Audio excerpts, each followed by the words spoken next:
Good morning, everybody. Kurt Rish here, and thanks for joining me on One Shepherd.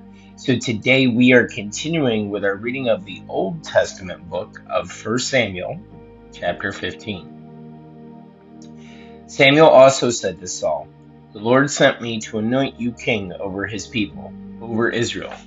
Now, therefore, heed the voice of the words of the Lord. Thus says the Lord of hosts, I will punish Amalek for what he did to Israel, how he ambushed him on the way when he came up from Egypt. Now go and attack Amalek and utterly destroy all that they have, and do not spare them, but kill both man and woman, infant and nursing child, ox and sheep, camel and donkey." So Saul gathered the people together and numbered them in Telaim, 200,000 foot soldiers and 10,000 men of Judah. And Saul came to a city of Amalek and lay in wait in the valley. Then Saul said to the Kenites, "Go, depart, get down from among the Amalekites, lest I destroy you with them. For you showed kindness to all the children of Israel when they came up out of Egypt." So the Kenites departed from among the Amalekites. And Saul attacked the Amalekites from Havilah all the way to Shur, which is east of Egypt. He also took Agag, king of the Amalekites, alive, and utterly destroyed all the people with the edge of the sword.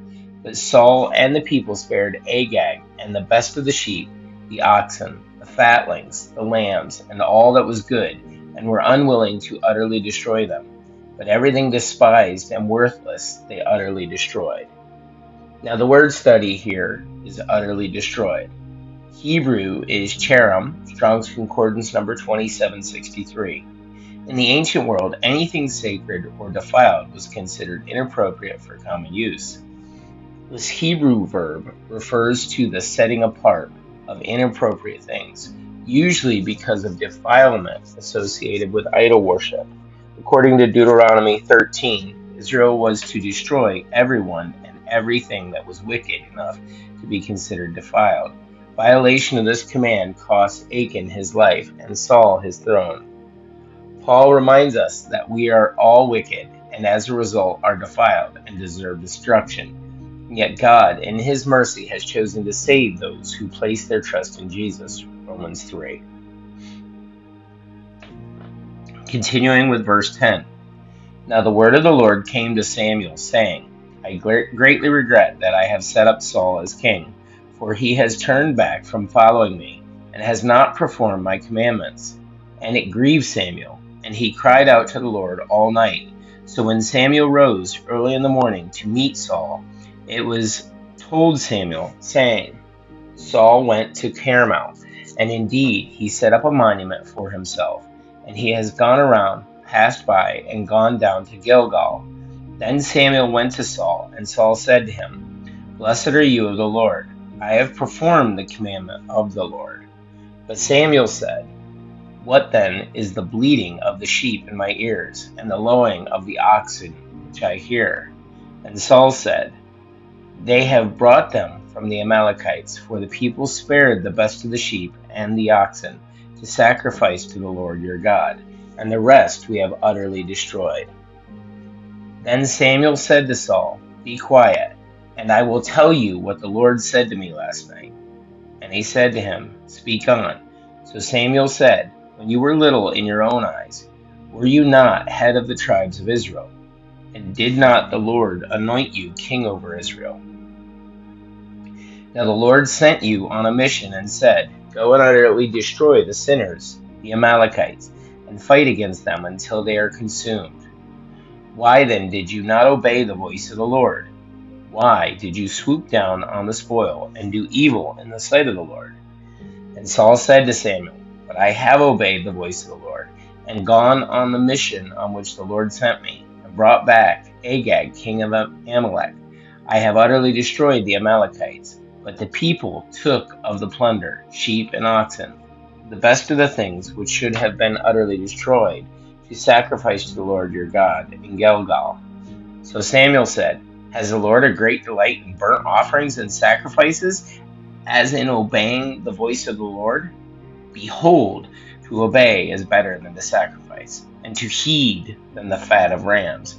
For rebellion is as sin of witchcraft, and stubbornness is as iniquity and idolatry. Because you have rejected the word of the Lord, he has also rejected you from being king. And Saul said to Samuel, I have sinned, for I have transgressed the commandment of the Lord and your words, because I feared the people and obeyed their voice. Now therefore, please pardon my sin and return with me, that I may worship the Lord. But Samuel said to Saul, I will not return with you, for you have rejected the word of the Lord, and the Lord has rejected you from being king over Israel. And as Samuel turned around to go away, Saul seized the edge of his robe, and it tore. So Samuel said to him, The Lord has torn the kingdom of Israel from you today, and has given it to a neighbor of yours, who is better than you. And also the strength of Israel will not lie nor relent, for he is not a man that he should relent. Then he said, I have sinned, yet honor me now, please, before the elders of my people and before Israel, and return with me, that I may worship the Lord your God. So Samuel turned back after Saul, and Saul worshipped the Lord. Then Samuel said, Bring Agag, king of the Amalekites, here to me. So Agag came to him cautiously, and Agag said, Surely the bitterness of death is past. But Samuel said, As your sword has made women childless, so shall your mother be childless among women. And Samuel hacked Agag in pieces before the Lord in Gilgal. Then Samuel went to Ramah, and Saul went up to his house at Gibeah of Saul. And Samuel went no more to see Saul until the day of his death. Nevertheless, Samuel mourned for Saul, and the Lord regretted that he had made Saul king over Israel. And then we have a little map here showing all the places that Samuel went in his ministry. And guys, that's it for our reading of the Old Testament book of 1 Samuel, chapter 15. Thank you so much for joining us. May you have a great day, and God bless.